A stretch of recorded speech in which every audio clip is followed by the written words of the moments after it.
That's the worst.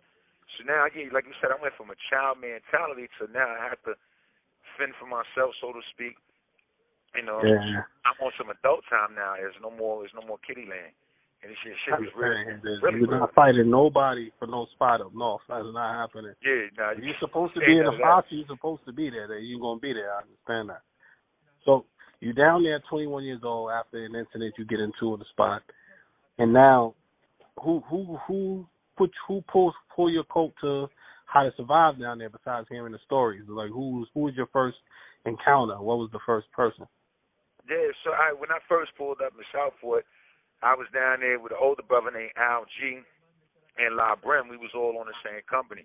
And La Brim is obviously a name brand individual in a certain, demographic or lifestyle or whatever, right? Right. So he would always pull me up like, yo, Dream, you in the box, you mind your business, don't worry about what your neighbor doing. Always keep your curtain up. It's like it's in Southport, the cells open up the slot. They have feed up slots. And it always opens up from the left to the right. So the person that's behind me, or rather in the cell next to me, on my left, he had what you call a drop. So he could literally reach his arm out, his feed up slot, and shit me down, throw milk, spoiled milk, or whatever into my cell. Whereas I don't have that option of doing that back to him.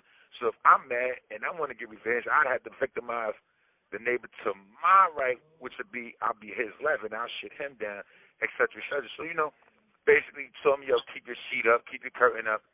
Don't be playing your headphone loud at night, because that shit disturbs dude. This is when we had the old school headphone. One earphone, that shit was metal as hell. You bust a nigga clean inside the head. You know, word to everything. You beat that nigga to head like a Mexican pinata. So, nigga tell me, yo, Dream, work out. This is how you get through this time. At the time, I was devastated. 18 months? I'm like, damn, this is a lot of time in my first box bed.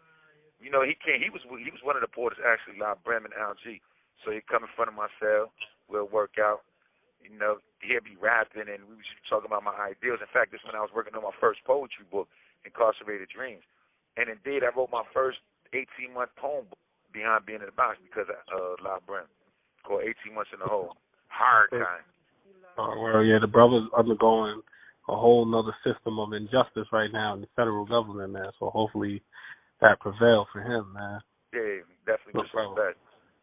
So those are the first persons you encounter that kind of told you what you needed to do. So outside, when they wasn't around, and lights out or just a typical day, what kind of noises were you hearing? What kind of sounds was going on down there? Now, so picture this. Every day is literally like a zoo. It's the most disrespectful environment.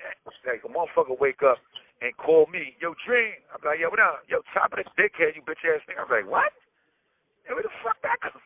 Like normal people be like, yo, top of the morning, good morning. But niggas just start their day off gate banging, yo, top of the dickhead, or a nigga call his neighbor, yo, what's up? You still got tobacco? Nigga might have something. He'll tell him, nah, I ain't got no more. But meanwhile, niggas, he smell him smoking. He be like, yo, you bitch ass nigga, suck my dick. So literally, from the time the lights come on, when the porter come out to serve breakfast at like 7:15 until about 12:20 the following morning, all you hear is suck my dick. You hear a bunch of war stories. Yo, this bitch this bitch suck my dick this, and yo, if I had this, yo, that shit is mayhem. It's very rarely do you hear any intellectual conversations. So you're telling me your sleeping pattern is all thrown off by this time? Yeah, and that's crazy shit, because at around 2:30, 3 o'clock, motherfuckers be waiting for the mail to come. And that's when niggas will double down and listen to their stories on the wall, the General Hospitals and I Love Lucy or whatever, so, soap operas.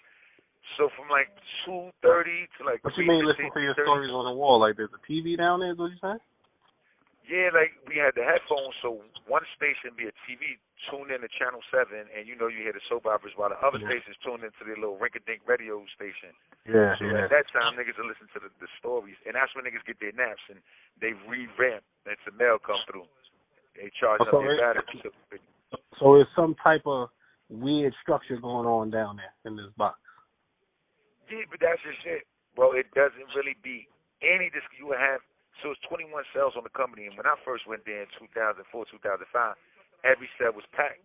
So you would have the first 3 cells up front rapping,